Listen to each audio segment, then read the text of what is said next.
Hi everyone, this is Madison and welcome back to my channel, My Mad Reviews. This week's movie review is Spider-Man featuring Tobey Maguire, and I'm only focusing on the first movie, not 2 and 3 or all of them as a whole. Before I begin though, I want to let you know that I have no past exposure to the Spider-Man universe in the comic books. I never read a single comic regarding Spider-Man. And my only exposure that I did have growing up, when it came to Spider-Man and Peter Parker, was through, the television when he was in a cartoon. And even then, I didn't really pay attention because he just wasn't my type of superhero. So the reason why I'm bringing this up is to let you know that I have nothing to compare the Hollywood blockbuster version of Peter Parker to anything else. And the reason why I mention that is because I know that when it was revealed that Tobey Maguire was going to be cast as Peter Parker, a lot of diehard Spider-Man fans were really pissed off because they didn't think that he had what it took to play the role. Now, I liked Tobey Maguire as Peter Parker. I think he did a great job. He looked the part. He could transform himself from that socially awkward, shy guy to all of a sudden a cute, charming guy. And when he was, the socially awkward, shy guy, he really did a good job with showing that, he had no self confidence. He couldn't even bring himself to say hello to the girl next door that he had lived beside him almost all his life, that he had a crush on. His only friend was Harry Oswald, and he was clumsy. He was picked on constantly. Nobody accepted him. He was just an overall intelligent nerd.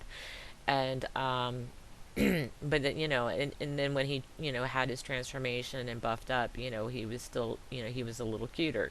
So I thought he did a good job portraying Peter Parker in both the shy awkwardness to the more confident part of himself.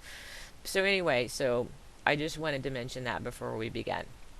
So let's get straight to the movie review. Now, we're going to start with the field trip. Now, we see that the students are being brought into this spider research and development observatory style thing. And the tour guide is leading them through, talking about this and that and everything else in the background. And eventually she leads them up to this glass case with these little individual square cubicles, and each cubicle houses one single different species of spider, and she's describing like their different abilities, blah blah blah. She also mentions that they are genetically altered spiders, and that there are 15 of them. And MJ, having looked through the cubicles, mentions that there's only 14, one's missing. Now, at this particular moment, even if your job is only to be a tour guide, I'm pretty sure when they interviewed you, they kind of let you in on the fact that, these spiders are potentially and very possibly dangerous and deadly.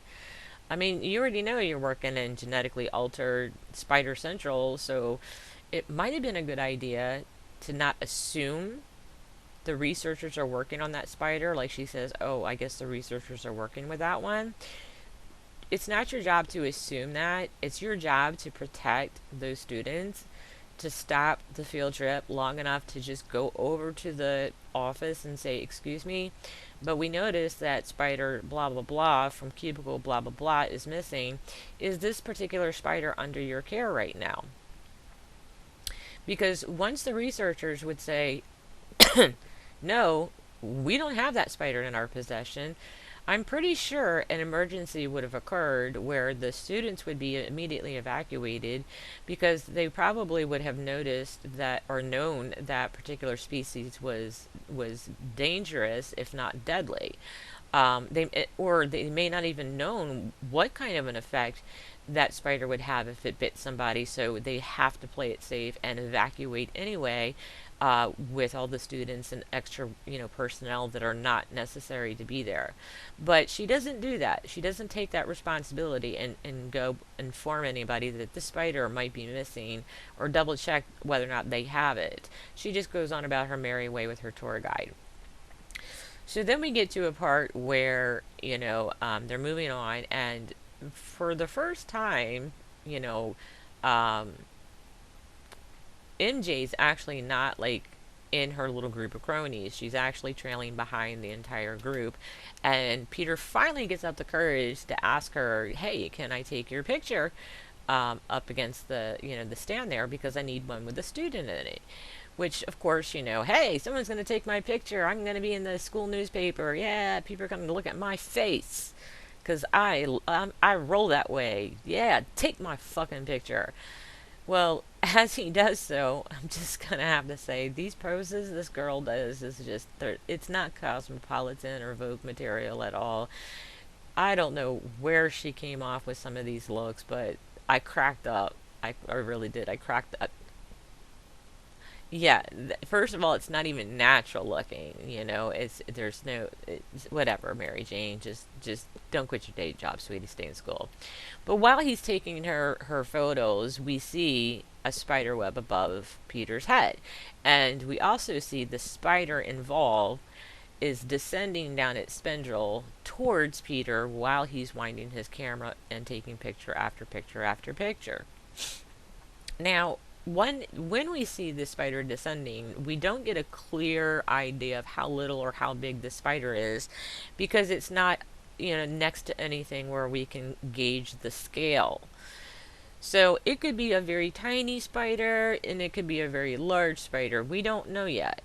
But anyhow, the spider ends up landing on, let's see, he's winding his camera. Okay, the spider ends up landing on his knuckle here.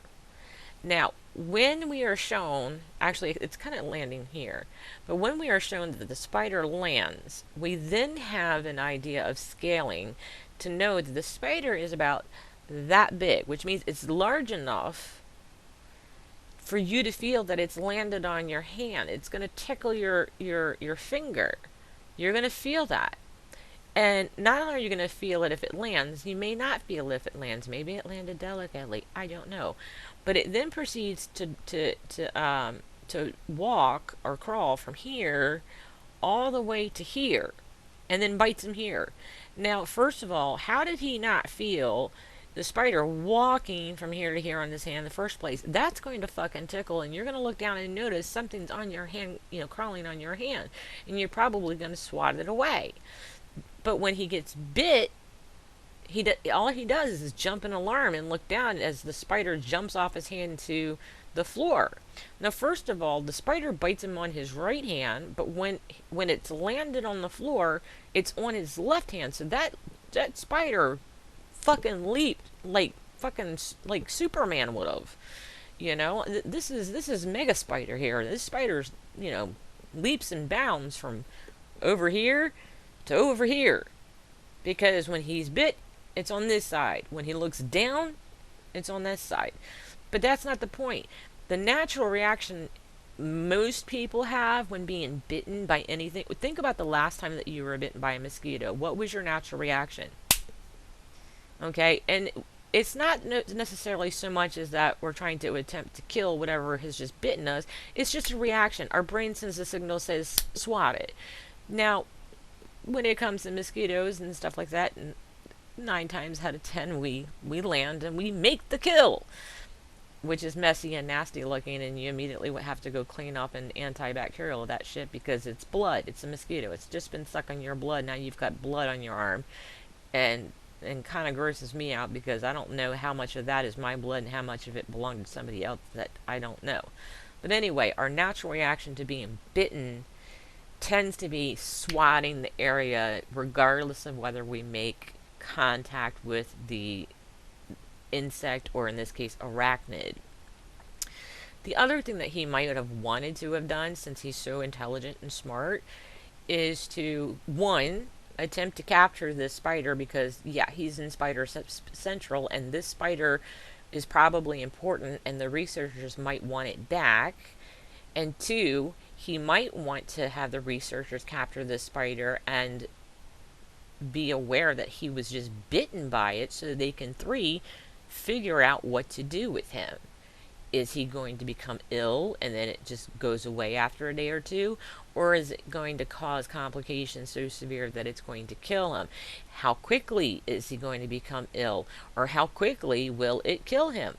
They might not even know themselves, so they might have to quickly create an antivirus, not antivirus, an antivenom, or simply just rush him to the hospital for observation, to make sure that if he starts exuding symptoms and they become out of control, he's under immediate care. Immediate medical attention is available to him. But he doesn't do any of this stuff. He just lets the spider go. So now we have this genetically altered spider running rampant through the building. How many other people is this spider going to bite? This spider's not going to be contained just inside of this laboratory, and I'm pretty sure it's not like a bee where it stings once and dies. It's going to bite anything it comes into contact with, whether it's another researcher, whether it's another student, whether it's a security guard. And there's doors to this laboratory or observation, so it can easily make its way out into the city and bite cats, rats, other people until it's either run over, squashed, or eaten by a predator. So, and if it did what it did to him, to other people, we'd have a whole city full of super people. We'd have super cat, we'd have super dog, we'd have super bird, and Superman, Superwoman, super kid, and whatever. He didn't. The tour guide took no responsibility, and neither did he. So, of course, he's supposed to be smart enough. He should have at least mentioned, I've been bit. Maybe the spider just darted off too fast before he could get to it. Hey, I've been bit. And I don't know what kind of spider it was. But he doesn't. So he just proceeds to get back on the bus and go back to school. Now, by the time he gets home, we see he's obviously ill. We don't know how quickly it hit him, but it's safe to assume that somewhere in between him leaving there and getting home, he started exuding symptoms of being sick. How come nobody noticed this? And if he started feeling a little under the weather, he should have known, hey, I might need to go to the teacher and say, look, I was bit at that field trip and I don't feel so good right now. I think I need to be seen by a doctor. And they would have immediately taken him to a hospital and then contacted his family. Now, if he started being sick on the bus, I can overlook that because we already know the bus driver's a douchebag anyway. I mean, he won't even pick Peter up when Peter's at the bus stop waiting for him. He just keeps on going. He never makes an attempt to stop, so Peter's always having to chase after him. So we'll just, ixnay on the bus driver making any responsible action on behalf of Peter. But because by the time that Peter is getting home, he's obviously sick, so we know he's sick on the bus, and the douchebag bus driver does nothing. So, I mean, just think about how quickly this bite has progressed. This venom has progressed into his system. From when he enters the door, he's already looking pale and sweaty, and he's kind of shambling and just dumping his stuff irresponsibly on the floor and shambles up to his room. By the time he gets to his room, he's dizzy, the room is spinning, he's swaying, he takes off his shirt, and he collapses to the floor in an attempt to get to his bed. Now, first of all, not even his mom and dad, not even his aunt, uncle seem to be the least bit concerned about this. The only thing Aunt May asks is, hey, would you like a bite to eat? Which, he says, no, I already had a bite. And when he finally does get to his room, all his Uncle Ben has to say is, what was that all about? They didn't even notice that their nephew was not looking that great, that, hey, Peter, you don't look so good. Are you okay? Should we take you to a doctor?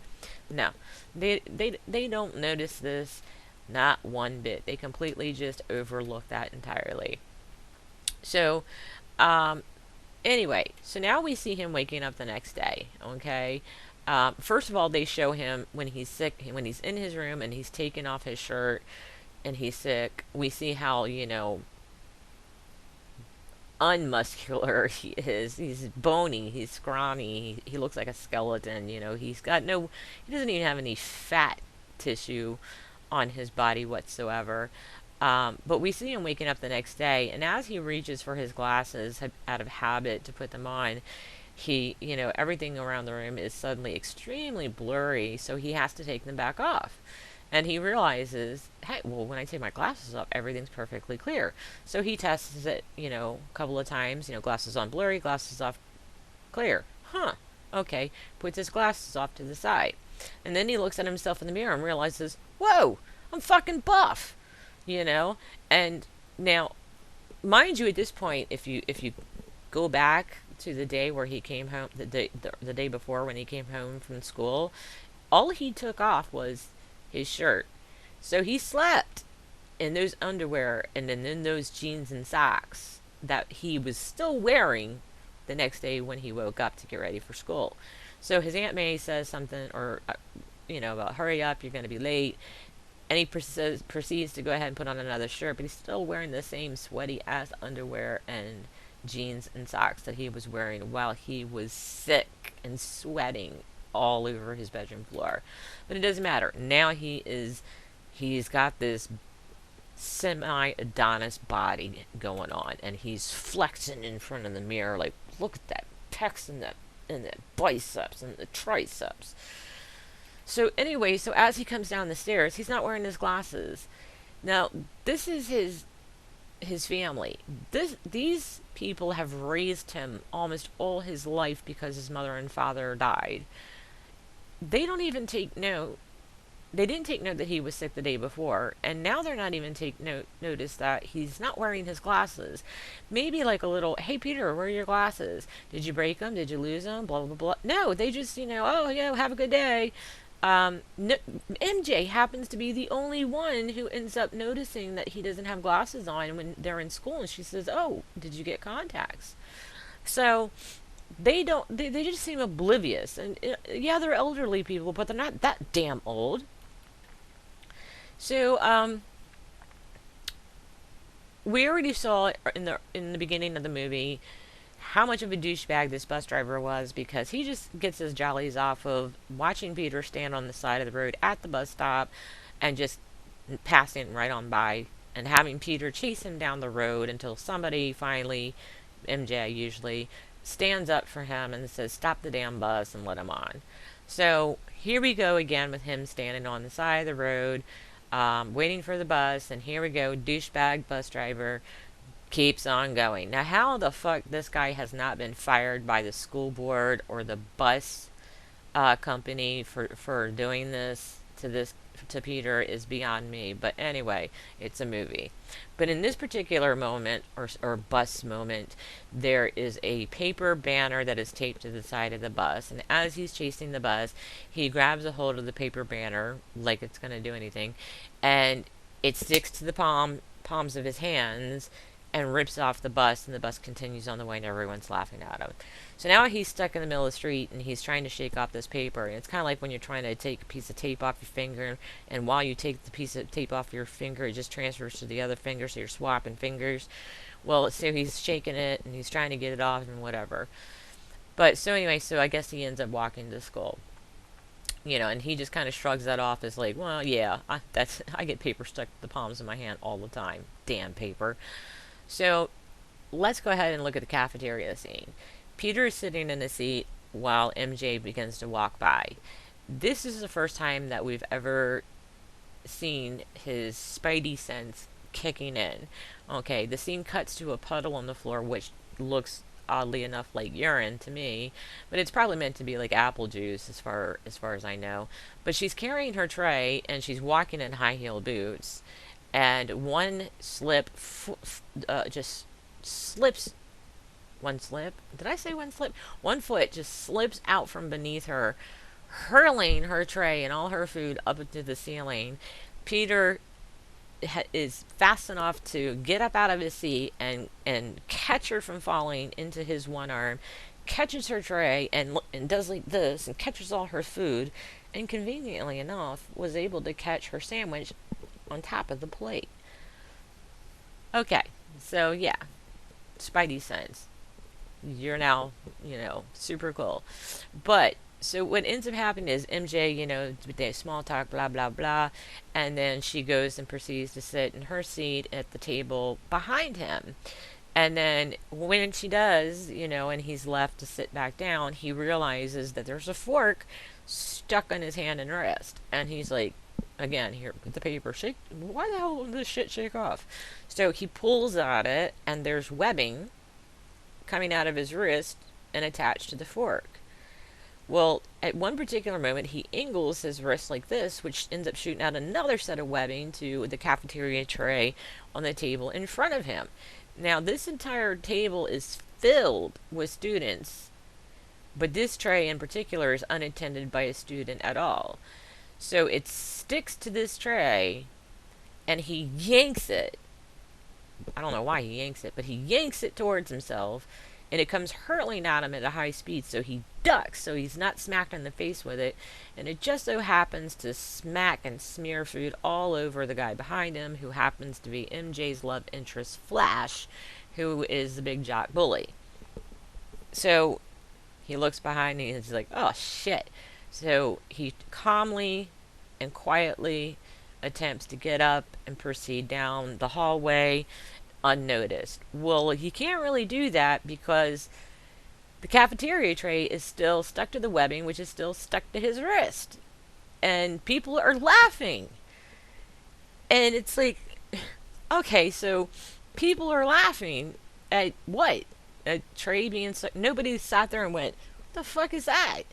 And of course later on in the movie when he becomes Spider-Man, the vigilante, not a single one of those witnesses to the web being stuck to the tray, did anyone put two and two together and say, oh, that little nerd, Peter Parker, is Spider-Man? Remember that webbing incident with the tray in the cafeteria? God, people are so stupid. So anyhow,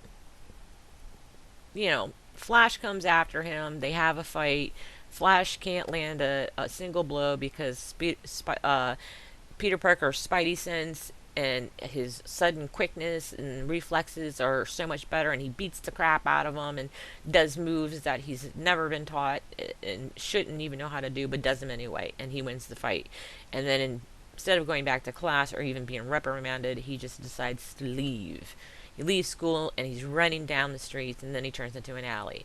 And this is where we get to the point where, he starts looking at his hand, and he looks up, and there's a spider web, and it's like almost like click, oh, maybe that's what happened. So anyway, so as he's, inspecting the palms of his hands, because I guess he's trying to figure out where the hell did this web come from, these little spider-like things come out of the palms of his hands and fingers that look oddly like the legs of spiders. They're spiked and everything like that. And he gets this bright idea that I'm going to climb a wall. Okay, well now I'm going to have to assume, for continuity's sake, that if they're present on the palms of his hands, they're probably also present on the soles of his feet.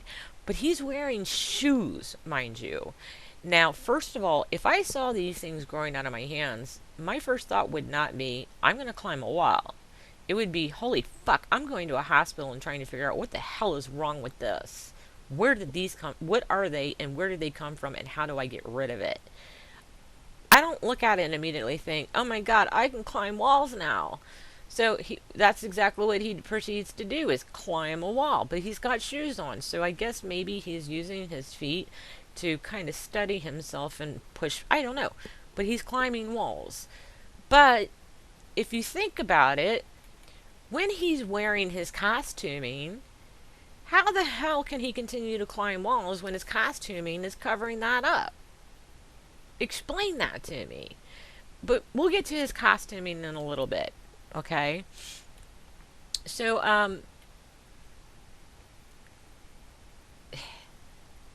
yeah, actually, let's get to his costuming now. Okay, We see Peter in his room. I guess he's figured out, he's already like scaled the walls. He's done the jumping from building to building, which I wouldn't fucking do. Just because I can climb a wall, there's no reason nothing has indicated to me that I have the power and ability to run and jump off of one building and safely land on the other. And then he's testing his webbing out, and then, and does his first swing, blah blah blah blah. He's kind of, getting the feel and the hang for, what he is capable of doing. So anyway, so he has a brief conversation with Mary Jane, in the backyard, and blah blah blah. And Mary Jane rushes off at the end of the conversation, to get into the car with Flash, who announces that his car is his new birthday present. So he decides that, okay, if I get a car, I can impress Mary Jane and win her heart. Yeah, because all of us are materialistic bitches like that. So anyway, so he sits down with a pad of paper and a pen and pencil, whatever, and proceeds to like draw out different variations of Spider-Man costumes. Now, I think maybe some of these might actually be renditions from comic books, but I can't be too sure, and I'm not going to look it up.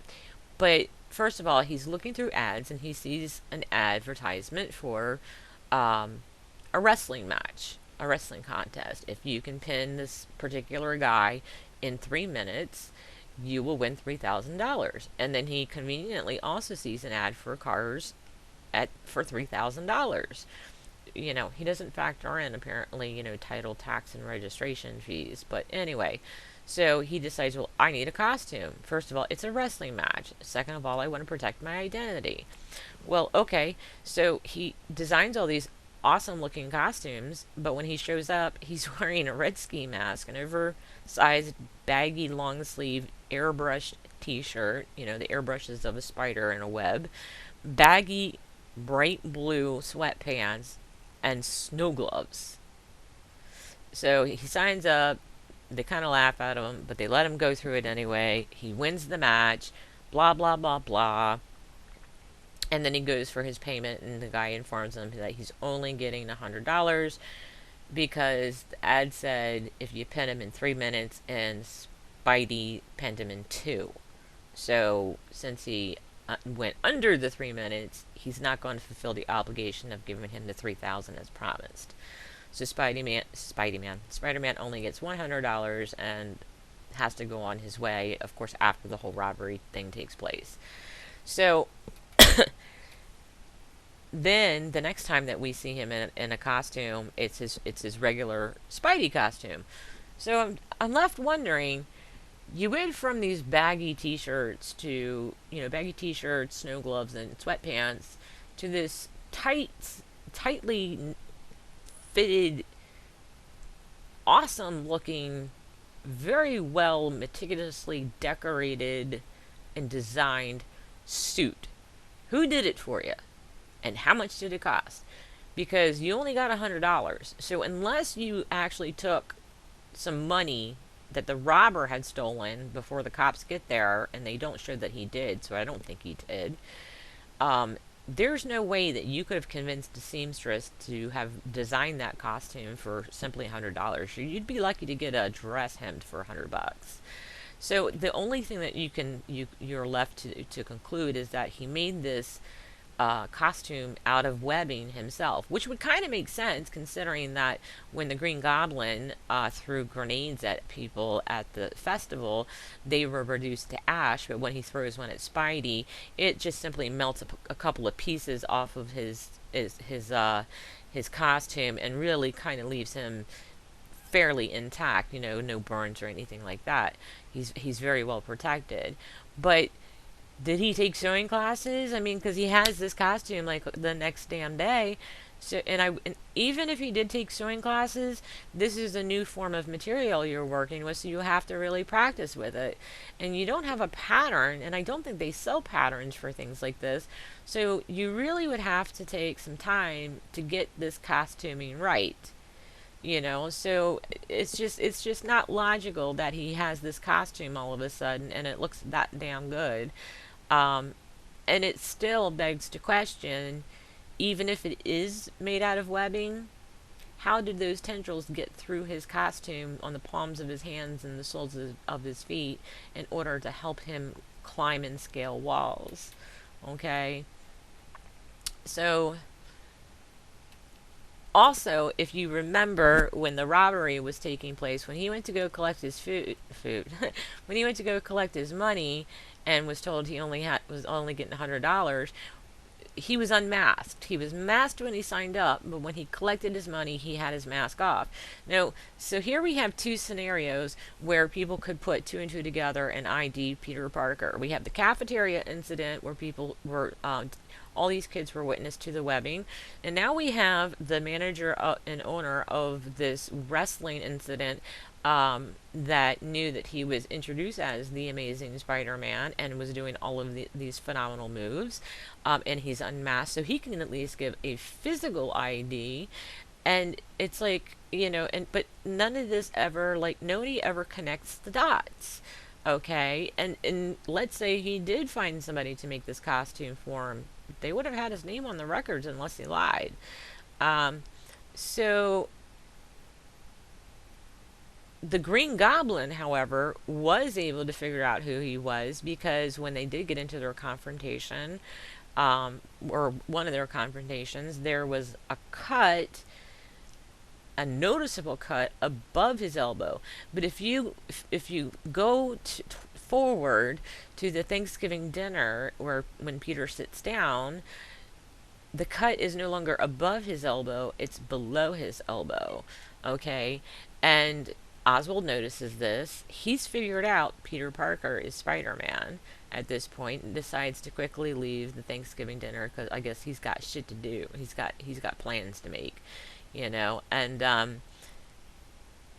but no one seems to put together who the Green Goblin is either. And if you think about it, it would be very easy to figure out that Mr. Oswald was the Green Goblin.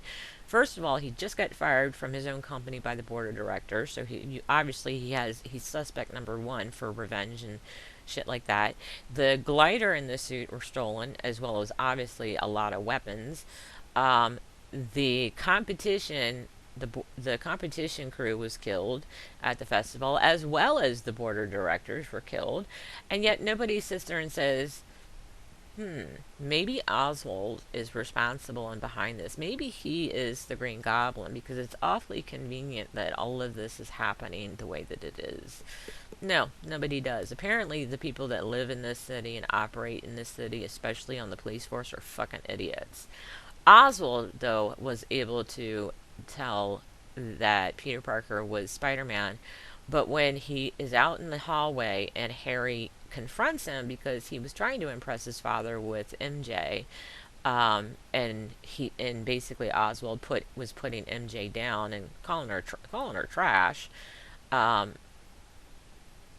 he starts using his voice, goes from being his normal Oswald voice to the Green Goblin voice. Now, we already know that everyone inside overheard the conversation because the door was wide open, and MJ even informed Harry when he came back in that everyone heard him. But why was it that Peter Parker was not able to recognize the Goblin's voice when Oswald's voice was changed to the Green Goblin's voice? It just, again, he didn't notice it, and he really should have been, but he didn't. So that really sums up my review of Spider-Man 1. And and I do want to do a little bulletin list cap of the failure to recognize Peter Parker as Spider-Man. First of all, you have a cafeteria full of students who witnessed the webbing incident and must have conveniently forgotten about that when he became a vigilante.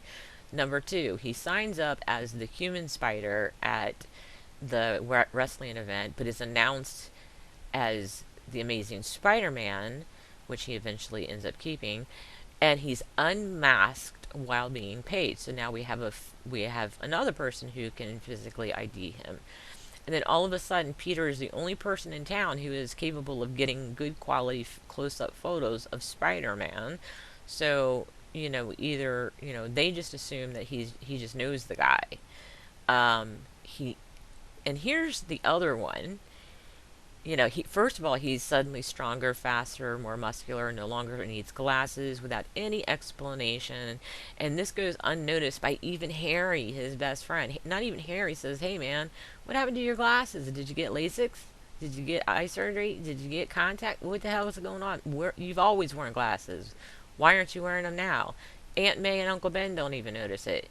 MJ was the only one to notice it. Now, the other one is that he never. Now, see, Batman. Bruce Wayne attempts to disguise his voice when he's Batman. So he has a voice modulator in his mask so that when he speaks, no one can recognize his voice. Never in the entire movie does Peter Parker attempt to disguise his voice.